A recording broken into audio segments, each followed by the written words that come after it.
Oke, baiklah. Bagaimana kalau sekarang kita mendiskusikan bagaimana cara pintar korupsi? Sebuah peluang emas yang tidak akan terjadi lagi dalam masa yang akan datang, yaitu kalau Anda yang menjadi pejabat saat ini atau yang punya kesempatan dalam sisa periode ini mendapatkan jabatan, sebaiknya Anda korupsi dengan semaksimum mungkin dalam periode sisa saat ini, yaitu dalam 3 tahun ke depan ini. Sungguh, Anda harus memanfaatkan dengan baik momen ini untuk korupsi. Mumpung korupsi saat ini dibiarkan, manipulasi jabatan untuk kepentingan diri sendiri dan kelompok sendiri dibiarkan, tidak dihukum. Melanggar sumpah jabatan, kita tidak ditindak. Bahkan terang-terangan makan hak rakyat, tidak dipecat dari jabatan, apalagi dihukum. Jadi manfaatkanlah jabatan Anda semaksimum mungkin. Informasi berikut ini kita bermaksud mengajarkan kepada semua pejabat yang saat ini menjabat, mumpung New Mind belum berkuasa yang akan menghukum mati semua koruptor, Anda sebaiknya korupsi. Jadi manfaatkan waktu tersisa ini untuk menyedot harta negara, dan Anda akan dilindungi dengan para buzzer serta kepopuleran pejabat tertinggi yang dengan cantik punya pasukan media yang hanya memberitakan bagusnya saja dari karya-karya pakai hutang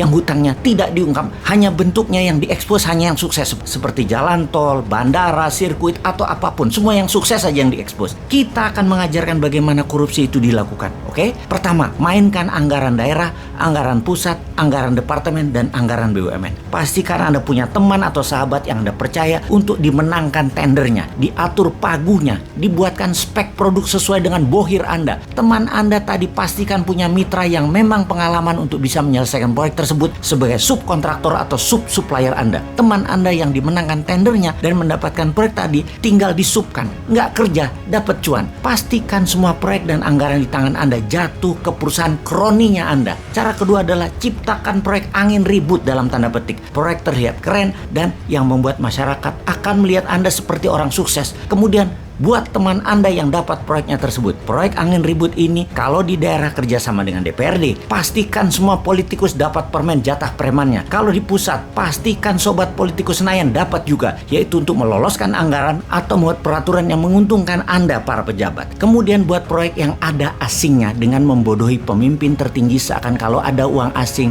negara kita itu dianggap makmur dengan cara membuat lembaga rating internasional kita bayar agar negara kita mendapat hutangan, agar dapat kepercayaan asing, agar proyek asing masuk, dipermudah dengan peraturan, misalnya Omnibus Law, buat aja semacam itu. Lalu karena proyeknya cross border atau antar negara, maka komisi Anda sebagai pejabat diletakkan di luar negeri, karena di luar negeri tidak ada PPATK-nya yang bisa cek. Akuisisi apapun libatkan pendana asing, tujuannya agar bisa bagi cuan di luar negeri. Import itu sumber korupsi karena dananya ada di luar. Jadi kita harus perbanyak import. Setelah memainkan anggaran, maka kita akan membuat peraturan yang menguntungkan kita dengan membuat kebijakan yang menguntungkan bisnis kita. Saat ini Anda sebagai pejabat boleh berbisnis, walau sebagai menteri atau pejabat-pejabat lainnya yang dalam sumpah jabatan Anda tidak boleh memperkaya diri sendiri dan memperkaya orang lain. Tapi tenang, selama Anda mendukung pemimpin populer, Anda aman. Kemudian manfaatkan anggaran pemerintah daerah atau departemen atau apapun untuk membuat Anda terkenal, seperti main di sosial media, di media mainstream. Semua acara-acara Anda harus ada dan harus dimediakan. Pokoknya Anda fokus terus memanfaatkan dana gubernuran, dana bupati, dana menteri untuk membuat Anda terlihat bekerja, terlihat bijak, terlihat berhasil. Penting ini dilakukan karena modal untuk terus menjabat adalah Anda terkenal. Apalagi Anda mau mencalonkan diri untuk menjabat lagi. Walaupun sebenarnya itu korupsi, tapi tenang, Anda banyak yang suka pakai fasilitas jabatan, nggak apa-apa. Mobil dinas, uang dinas, pesawat kepresidenan, apapun, semua pakai aja yang namanya kedinasan. Jadi pelajaran korupsi kita simpulkan kali ini, yaitu 1. Bikin proyek angin ribut. 2. Anggaran pastikan jatuh ke rekanan dan teman kita.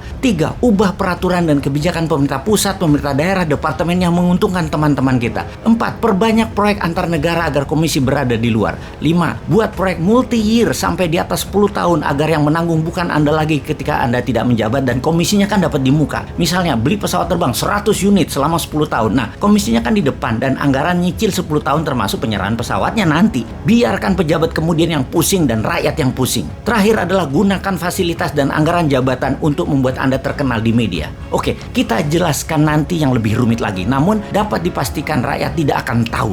Jadi yang sedikit ini dulu diperbanyak korupsinya. Selamat menikmati sisa jabatan Anda.